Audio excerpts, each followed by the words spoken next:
O caso, por exemplo, perdão, Capês, claro. Só o caso desse policial morto numa emboscada lá no Guarujá, a gente viu uma posição do governador Tarcísio se solidarizando com a esposa e com a família, né? Porque ele tinha um filhinho também, um bebezinho. A gente não viu essa manifestação do governo federal. Só depois que houve essa contraofensiva da polícia para encontrar os suspeitos do crime, para tentar resolver o problema de um crime que matou um agente da lei, um policial é um agente da lei, as pessoas podem achar que não, mas sim um agente da lei, tal como o ministro do Supremo, né? Todos estão trabalhando para o Estado. Aí que houve uma manifestação do ministro da Justiça falando, quem sabe, preciso saber se não foi desproporcional. Hoje surgiram com mais força essas denúncias. É claro que a ouvidoria do Estado de São Paulo e o Ministério Público de São Paulo irão requisitar, inclusive, as imagens das câmeras, porque houve essa decisão no governo passado de implantar os uniformes lá em São Paulo e, com certeza, as imagens das câmeras vão conseguir demonstrar se houve aquilo que o governo do Estado tem informado, ou seja, uma reação a ataques, ou se houve, de fato, o descumprimento da lei. Chama atenção o fato de você ter um terrível crime contra um policial, um crime realmente que merece o repúdio, a repulsa, sendo usada, inclusive, uma pistola de 9 milímetros, e houve uma reação imediata que não parece, nesse momento, ser proporcional em relação ao crime que foi cometido. Enfim, a perda do policial é uma preocupação, mas não houve esse tipo de solidariedade à família de um policial que trabalhava para o Estado, a serviço do Estado e a serviço da lei. E que se cometer um excesso é muito mais fácil de punir, porque ele trabalha no lugar, tem endereço conhecido e tem uma corporação sobre... Eu não tenho isso no crime. De que lado o senhor acha que a população ficaria se esse debate for colocado numa eleição?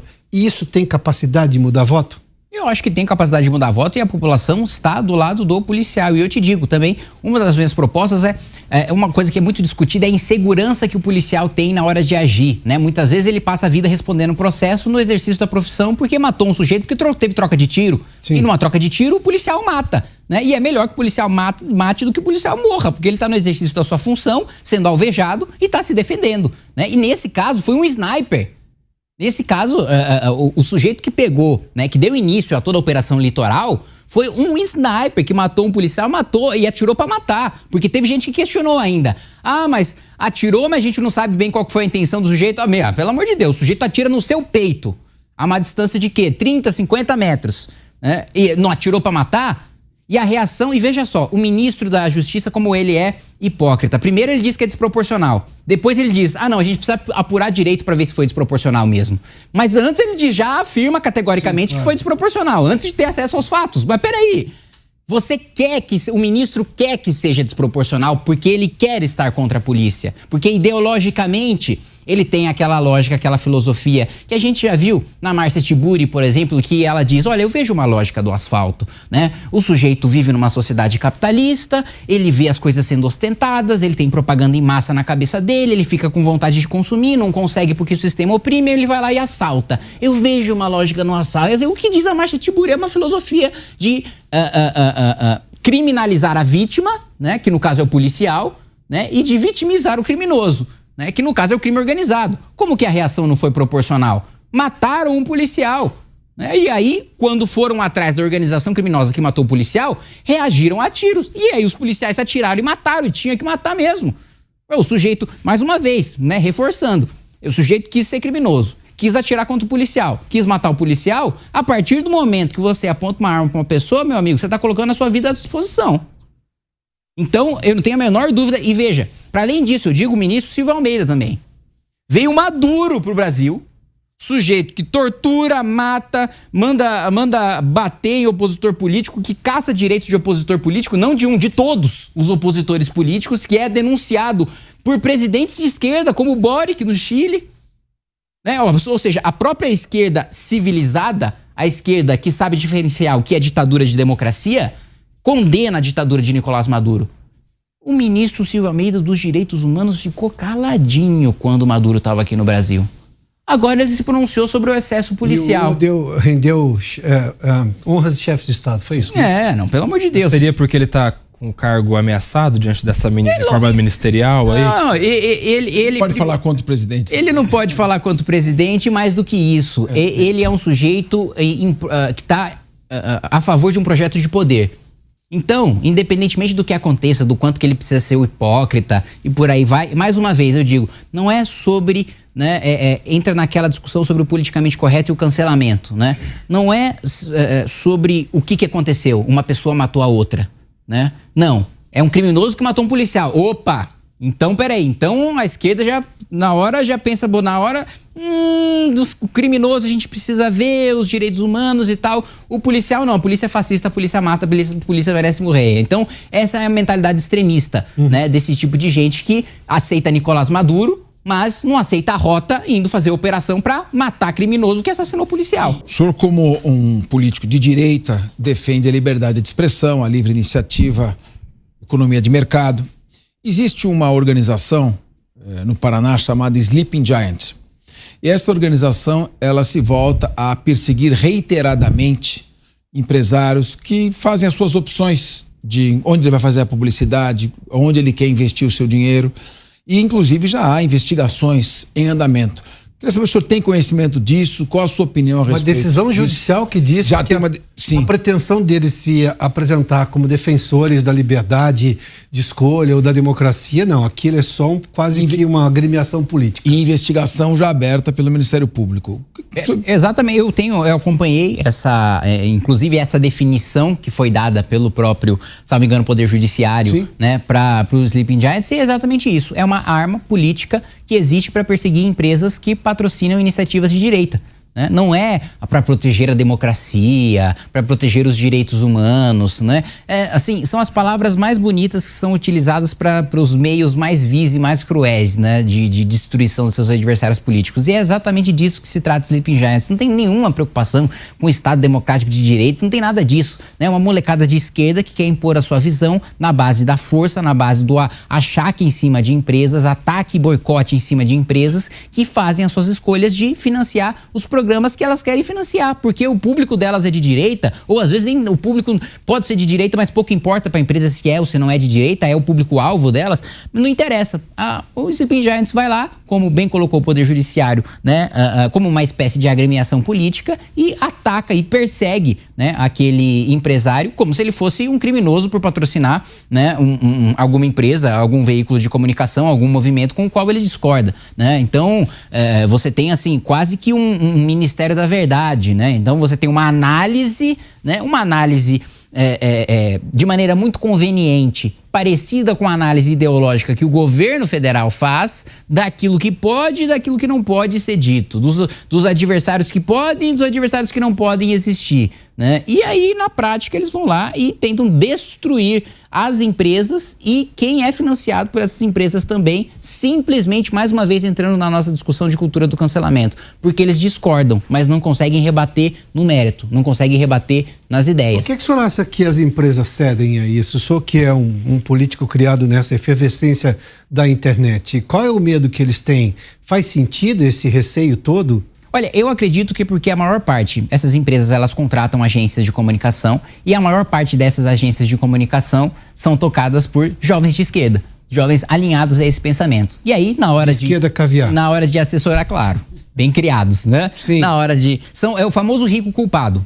Né? É aquele cara, puta, nasci rico, preciso ser de esquerda. É uma espécie problemática.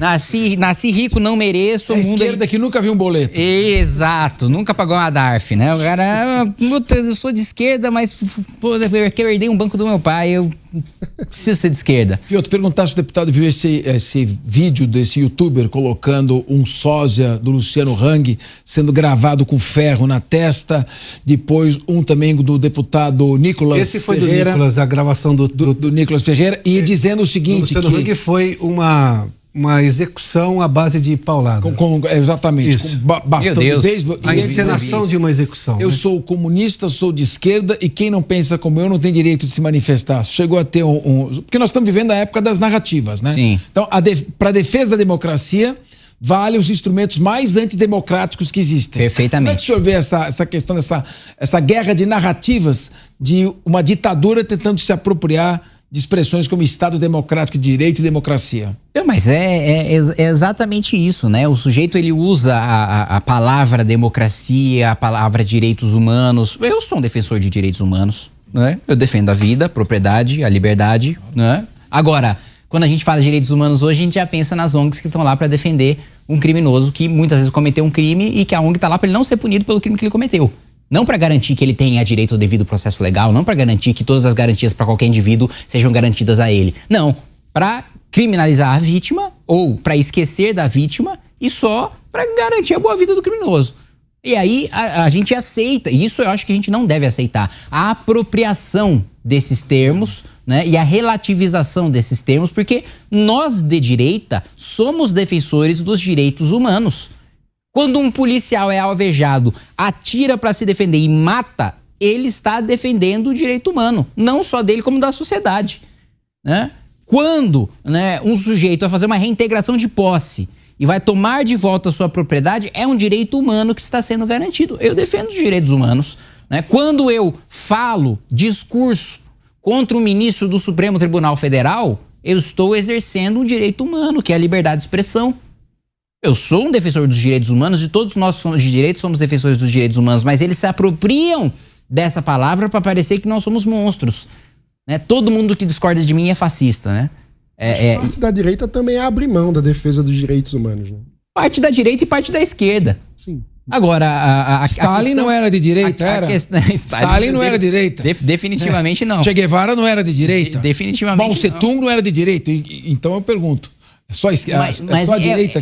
Mais uma vez, é o que eu digo. Não é sobre o que se faz, nem o que se fala, mas quem faz, né? Se é um adversário político, se é de direita, o sujeito às vezes nem cometeu nenhuma atrocidade, não foi homofóbico, não foi machista, não foi racista, não foi nada. Mas essa pecha já é colocada nele muitas vezes com a chancela de grandes veículos de comunicação e muitas vezes com a chancela de instituições da República. Agora, o outro que de fato age de maneira... Acabei de citar o Lula falando sobre futebol feminino e falando sobre a escravidão. Aí, zero. Uma estratégia que chama etiquetamento, que é a teoria do label approach. Etiquetar para queimar. Preciso encerrar o programa, mas deputado, vamos lá em 40 segundos, por gentileza. O que o senhor diria para o brasileiro que já foi às ruas, mas agora está com receio de ir às ruas porque qualquer coisa, numa decisão, num inquérito do fim do mundo, manda todo mundo para a cadeia? Olha, eu diria... Sem o devido processo legal e sem o direito à ampla defesa. Eu diria que ir para as ruas para fazer oposição a esse governo, ir para as ruas para fazer oposição contra abuso judicial, ir para as ruas para defender a nossa democracia, não é um direito, é um dever nosso como cidadão, porque a tirania, isso o Jordan Peterson fala muito bem, que é um grande psicólogo que está hoje, né, nos trends aí mundiais. Ele diz: a tirania cresce quando os honestos e os democráticos aceitam com medo os tiranos.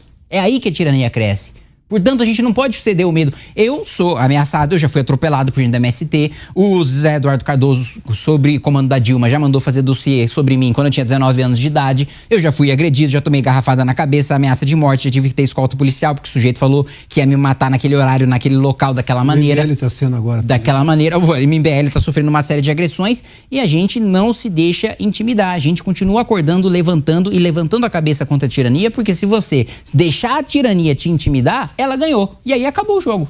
Fala pessoal, o negócio é o seguinte, é fundamental que você se inscreva no Clube MBL para receber os bastidores de Brasília antes dos veículos de imprensa. Você vai saber o que acontece no judiciário, no executivo, no legislativo, antes de qualquer pessoa, e vai ter acesso a todos os nossos documentários, mini documentários e votações internas do MBL. É só clicar aqui no link que você vai conseguir assinar.